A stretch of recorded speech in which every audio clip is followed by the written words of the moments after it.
discussion about the challenges from Russia. So this morning, I want to focus on the Pentagon's top concern, the People's Republic of China. Next year will mark the 20th anniversary of a decision that fundamentally altered the course of international affairs, China's admission into the World Trade Organization. I was working in the United States Senate at the time, and two competing arguments over China's membership dominated the public debate. The prevailing notion of the day was that if we allowed the PRC into the WTO and other multilateral institutions, China would continue on its path of economic reform and eventually become a market-oriented trading partner. More broadly, increased engagement with the liberal world order would also spur political opening and help transform the PRC into a responsible global stakeholder. And who knows, maybe even a democracy one day. The more skeptical voices argued that if granted membership, China would use the benefits of free trade and open international order to grow its economy and access technology required to build a strong military and security state capable of expanding the reach of its authoritarian rule. These were both credible arguments, but we all know which one is winning right now. It's not the former. In fact, under President Xi's rule, the Chinese Communist Party is heading even faster and further in the wrong direction.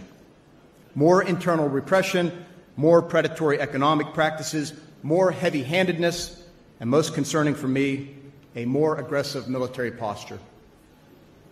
It is essential that we, as an international community, wake up to the challenges presented by China's manipulation of the long-standing international rules-based order that has benefited all of us for many decades.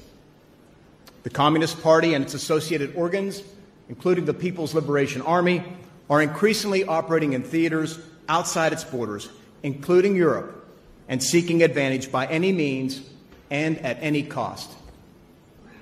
Let me state up front, though, the United States does not seek conflict with China. In fact, we look for areas of cooperation when our interests converge in the hope that they will choose the other path that they didn't select 2 decades ago.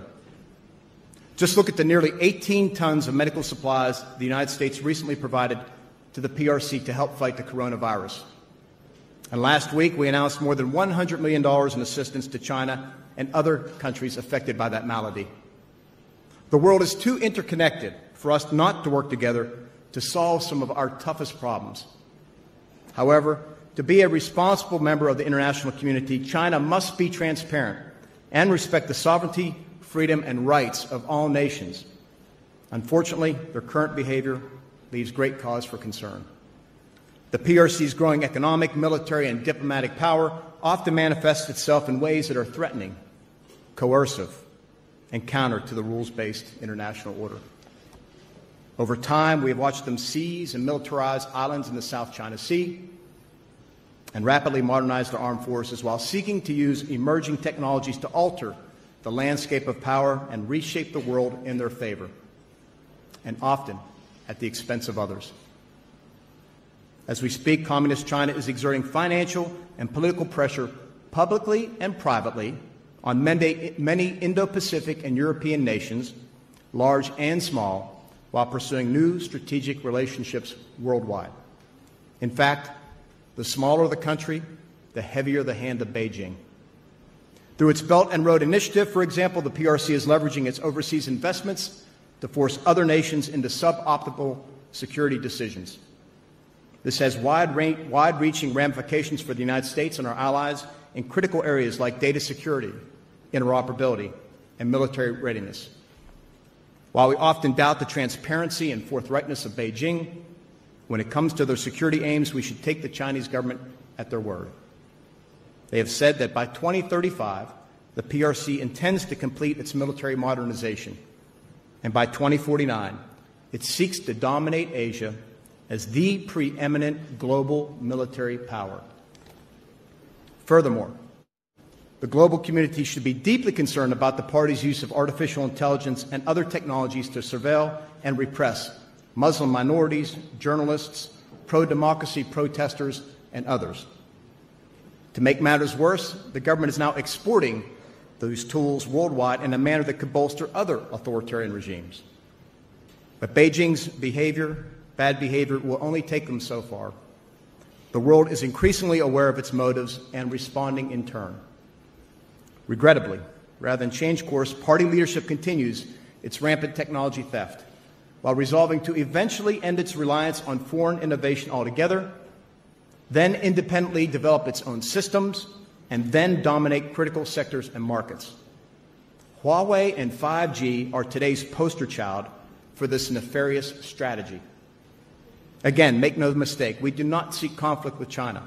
It's not what we want, not at all. Rather, we seek fair and open competition in the economic realm. And in general, we simply ask of Beijing what we ask of every nation: to play by the rules, to abide by international norms, and to respect the rights and sovereignty of others. China. It's a great country with an extraordinary history, a rich culture, and a wonderful people. Rather, we want China to behave like a normal country that adheres to the international rules and order that generations before us have fought hard to protect and preserve. And that means the Chinese government. The government needs to change its policies and behaviors. If the PRC will not change its ways, then defending the system must be our collective priority. We can only do this by making greater investments in our common defense, by making the hard economic and commercial choices needed to prioritize our shared security, and by working together to maintain a ready and capable alliance network that is prepared to deter any threat, to defend any ally, and to defeat any foe. Thank you for your time, and I look forward to our questions.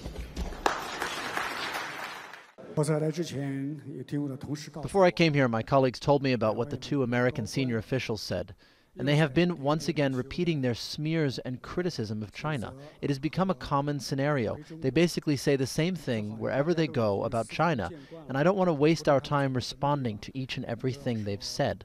What I want to say is that all of these accusations against China are lies. They are not based on facts.